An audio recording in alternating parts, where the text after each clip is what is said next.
அறிஞர்கள் கூறுகிறார்கள், பிலால் அவர்கள் அல்லாஹ்வுடைய தூதருடைய மரணத்திற்கு பிறகு ஒருபோதும் அதான் சொன்னது கிடையாது.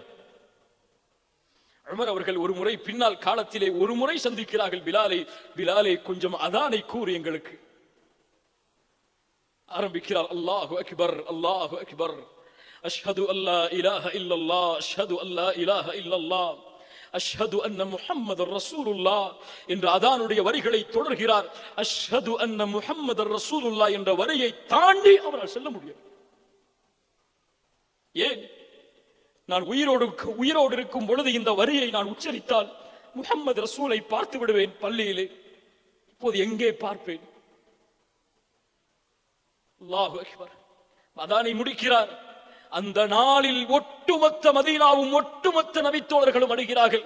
அஷ்ஹது அன்ன முஹம்மதர் ரசூலுல்லாஹ் என்ற வார்த்தையை கேட்டவுடன் பிலாலுடைய நாவில் இருந்து அந்த வார்த்தையின் மதிப்பை உணர்ந்தவர்கள் அவர்கள், அந்த வார்த்தையின் கண்ணியத்தை உணர்ந்தவர்கள் அவர்கள்.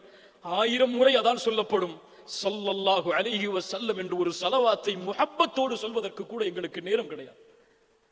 அல்லாஹ் பாதுகாப்பானாக.